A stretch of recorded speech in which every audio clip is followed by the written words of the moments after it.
Technology के इस दौर में आज पूरी दुनिया को जोड़ने का काम अगर किसी ने किया है तो वो है इंटरनेट। जी हाँ, इंटरनेट।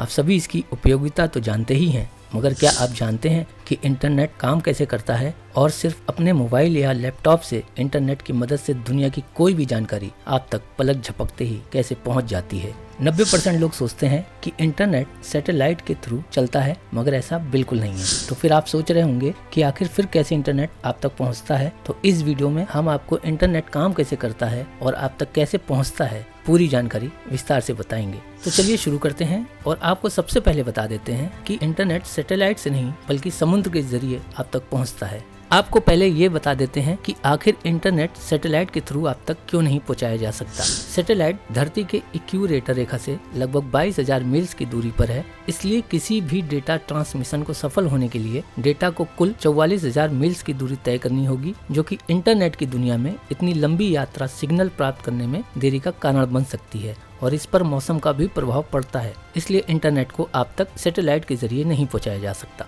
इंटरनेट को आप तक पहुंचाने के लिए 3 कंपनियां काम करती हैं, जिन्हें टियर 1, टियर 2 और टियर 3 कंपनी कहा जाता है। टियर 1 कंपनियों ने सारी दुनिया को समुद्र के अंदर ही अंदर ऑप्टिकल फाइबर केबल्स बिछाकर जोड़ रखा है और इन केबल्स का रख रखाव भी यही टियर 1 कंपनियां करती हैं। ग्राफिक्स के जरिए आप देख सकते हैं कि कैसे जहाज के जरिए ऑप्टिकल फाइबर्स केबल बिछाने का काम किया जाता है। एक हल जहाज से समुद्र में गहराई तक गिराया जाता है और ये हल समुद्र के तल के ऊपर खाई बनाता है और ऑप्टिकल फाइबर केबल बिछाता हुआ आगे बढ़ता है।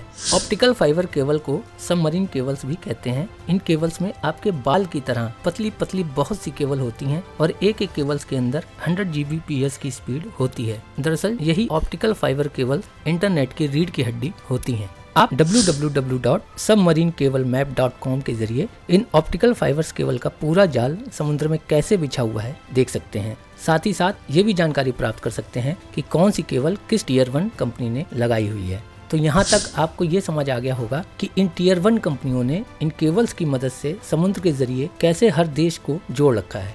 अब बात करते हैं टियर 2 कंपनीज की। टियर 2 कंपनीज वो होती हैं जो आपको मोबाइल नेटवर्क फैसिलिटी प्रोवाइड कराती हैं। भारत में जैसे रिलायंस जियो, एयरटेल, वीआई, इन कंपनियों ने भारत में अपने मोबाइल नेटवर्क टावर लगाए हुए हैं। ये इन टियर 1 कंपनियों से पर जीबी के हिसाब से नेट खरीदती हैं और आप तक अपनी दर के हिसाब से इंटरनेट भेज देती हैं। आपको ये भी बता देते हैं कि रिलायंस जियो भारत के अंदर इन्हीं ऑप्टिकल फाइबर केबल्स को पिछले कुछ सालों से बिछाने का काम लगातार कर रहा था, तभी वो आपको 4G जैसी सुविधाएं फ्री में दे पाया और अब इन्हीं ऑप्टिकल फाइबर केबल की वजह से आपको 5G जैसी सुविधाएं मिलनी संभव हो सकी हैं। टियर 3 कंपनियां वो होती हैं जो आपके लोकल एरियाज में टियर 2 कंपनियों से इंटरनेट खरीदती हैं और आपके घर तक इंटरनेट पहुंचाती हैं, जैसे तिकोना और हैथवे कंपनीज। अब चलिए आपको बताते हैं कि जब आप अपने लैपटॉप या मोबाइल से कुछ भी सर्च करते हैं तो वो इन्फॉर्मेशन इंटरनेट के जरिए आप तक कैसे पहुंचती है। आपने अगर ऐसी कोई वेबसाइट सर्च की है जिसका सर्वर या डाटा सेंटर इंडिया से किसी बाहर कंट्रीज में है, तो टियर 3 और टियर 2 कंपनीज उस इंफॉर्मेशन को टियर 1 के लैंडिंग पॉइंट तक पहुंचा देती हैं। फिर वो इंफॉर्मेशन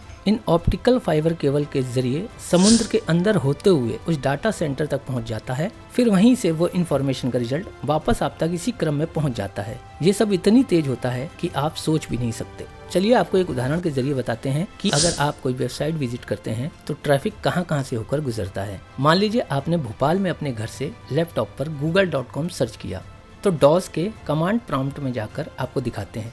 देखिए google.com का IP एड्रेस ये है। पहला IP एड्रेस घर पे लगे मॉडेम का है। इसके बाद का IP एड्रेस आपके घर के पास के टावर का IP एड्रेस है।